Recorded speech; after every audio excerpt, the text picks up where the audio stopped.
마라나타, 여행자는 요구하고 순례자는 감사한다. 같이 한번 해보죠. 여행자는 요구하고 순례자는 감사한다. 한 해 동안 순례자로 사시느라고 수고하셨고요. 큰 박수 보냅니다. 더불어서 치열한 영적 전투가 있었을 텐데 잘 감당하시고 이 마지막 날까지 왔음을 감사합니다. 오늘 제목은요. 용서는 한순간에 가능하지만 그러나 치유는 오랜 시간이 필요하다. 그 각오하고 치유가 한 방에 이루어지지 않는다는 것을 각오하지만 치유는 꼭 필요하다. 왜냐하면 치유된 상처는 자산이라 그랬잖아요. 하나님이 우리에게 주신 상처는 자산으로 쓰기 위해서 다 주신 것이니까 그냥 상처로 남아있으면 오히려 그게 계속 아프고 힘들잖아요. 그런데 그게 치유되면 다른 사람을 구원하고 살리는 자산이 되는 거죠. 제가 새롭게 하소서를 듣다 보니까요.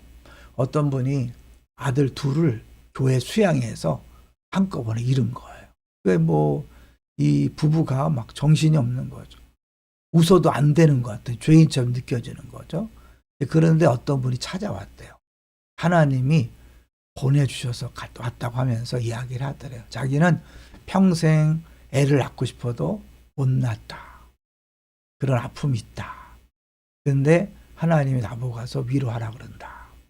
그래서 뭐라고 하냐면 나는 애를 낳는 기쁨을 단 한 번도 경험하지 못했다. 그런 목사님 사모님은 이렇게 애 둘을 낳고 행복하게 생활하다가 잃은 거 아니냐. 다른 어떤 소리도 위로가 안 되다가 그 말을 듣고 정신이 벌쩍 났다고 합니다. 그런 거죠. 아픔이 있는 사람이 찾아와서 말했을 때 위로가 되는 거죠. 이제 그런 것처럼 하나님은 베드로의 상처를 치유해서 쓰시고 싶은 계획이 있었던 거죠. 이름하여 베드로 회복 프로젝트잖아요. 우리가 주일날 봤기 때문에 자세히 할 필요는 없지만 예수님께서 베드로를 찾아오셨는데 그때 베드로 옆에요. 제자들이 함께 있었던 거 아시죠? 7명의 제자들이 있었어요. 근데 이상한 게 원래 어부들이라면 고기 잡으러 가는 거 이해되잖아요. 근데 그 요한복음 21장에 보면 베드로 함께 있었던 사람들 중에는 어부 아닌 사람도 있었죠. 그런데 왜 같이 갔을까요? 그건 뭐냐면 예수님의 부활이라는 공통적인 은혜를 경험한 사람들이 함께 모이고 싶었던 거죠. 함께 하고 싶었던 거죠. 아직 그 부활의 경험이 없다면 그들은 무서워서 흩어졌을 거예요. 그렇잖아요. 예수님이 죽으셨는데 예수님을 죽였던 사람들이 제자들을 가만두지 않을 거잖아요. 그러니까 모여있으면 위험하기 때문에 흩어져야 마땅한데 자기와 상관없는 고기 잡는데도 함께 했다는 건 뭐예요?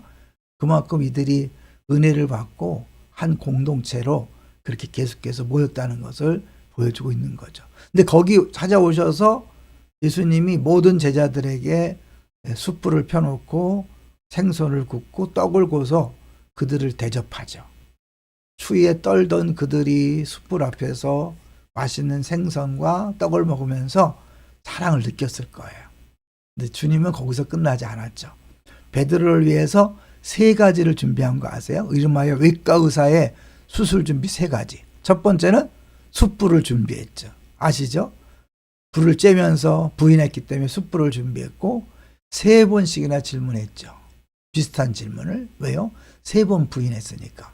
그리고 그 다음에 내용이 이 사람들보다 더 사랑하니 이 사람들보다 라는 표현을 써서 아주 베드로의 마음을 계속 후벼 파는 거죠. 아주 깊이 파서 상처의 그 아주 진수를 맛보게 하는 거죠. 상처를 직면해야 치유가 되잖아요.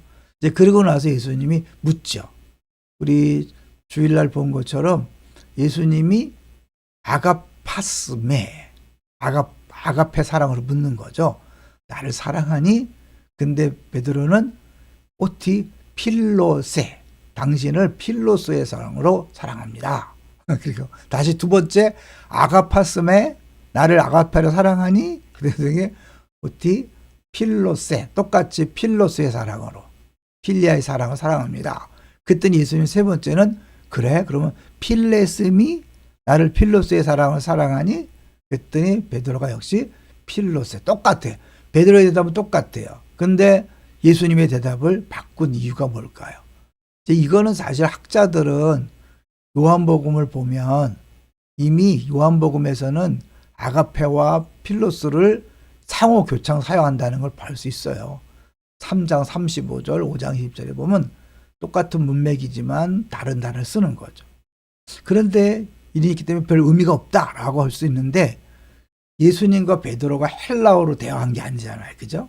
그들은 그 당시에 아람어로 대답한 거죠. 근데 아람어하고 히브리어는 거의 비슷하니까 그 예수님과 베드로가 아헤브라는 사랑하다는 단어를 가지고 너 나 사랑하니? 이 사람보다 더 사랑하니라고 물었을 것이고 베드로는 역시 아헤브 내가 주님을 사랑합니다. 주님의 아침이다. 이렇게 사실은 같은 단어를 썼을 거라고 우리가 짐작할 수 있는 거죠.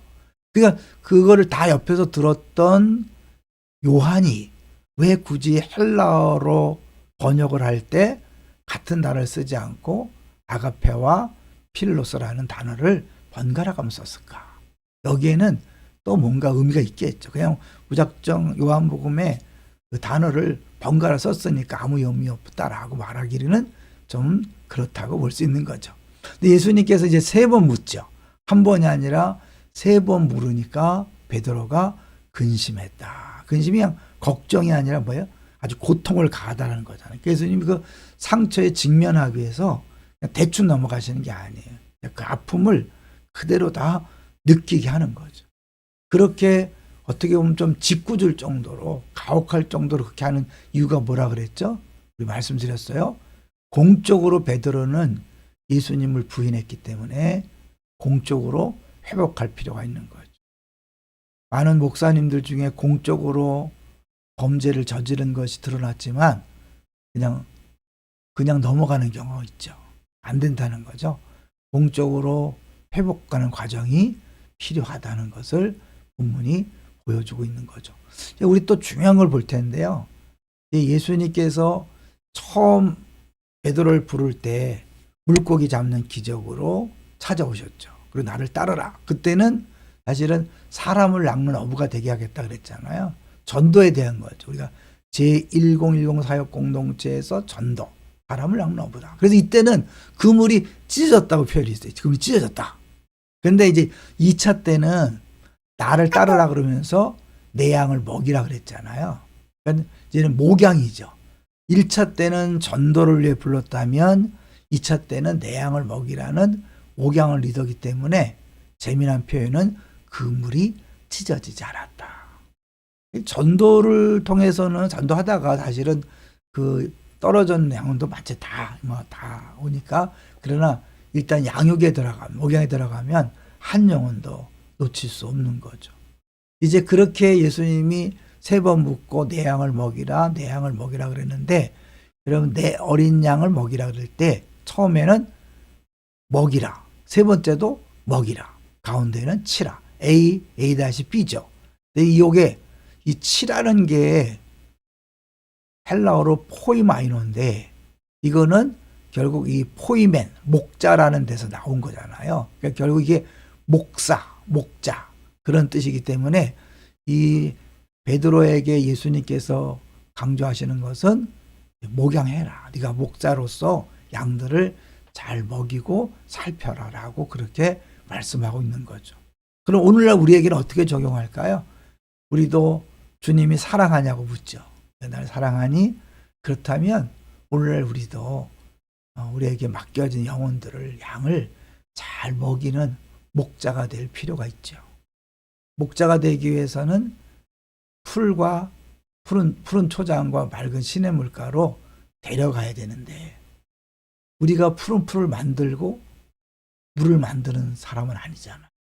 우리가 먼저 푸른 풀밭을 경험하고 물을 경험해야 양들을 그곳으로 인도할 수 있잖아요. 그런 의미에서 우리가 먼저 주님이 목자 되셔서 우리를 인도하심으로 날마다 푸른 초장 맑은 시냇물가에서 만족하는 게 필요하죠. 내가 먼저 그 만족을 경험해야 성도들을 또 우리에게 맡겨진 영혼들을 만족할 수 있는 그런 삶으로 인도할 수 있는 거죠. 동의하시죠? 이걸 위해서는 사실은 모든 사람이 다 필요합니다. 어느 특정한 사람이 아니라 예수님을 사랑하는 사람이라면 누구나 다 자기가 맡겨진 영혼이 있어요. 그 영혼을 잘 목양해야 되는데 그러기 위해서는 내게 주어진 상처가 치유되고 그 자산이 될 때 그거를 잘 감당할 수 있는 거죠. 수많은 교회가 있어요. 똑같은 교회가 아니잖아요. 하나님 맡기신 영혼들이 다 다르고 지역이 다르고 시대가 다르고 상황이 다르죠. 그러나 주님은 정확하게 우리를 아시죠. 맡길 양들도 아시죠. 그래서 주님이 우리에게 맡기신 그 장소, 교회, 공동체에서 맡기신 영혼들을 최선을 다해서 잘 섬기고 사랑하고 먹이는 것. 이것이 우리들이 할 일입니다. 아무쪼록 우리 2024년도 수고 많이 하셨어요. 2025년도에는 더 우리에게 맡겨진 일을 잘함으로 하나님 마음을 시원케 하는 충성된 종들이 되기를 주의 이름으로 축원합니다. 할렐루야.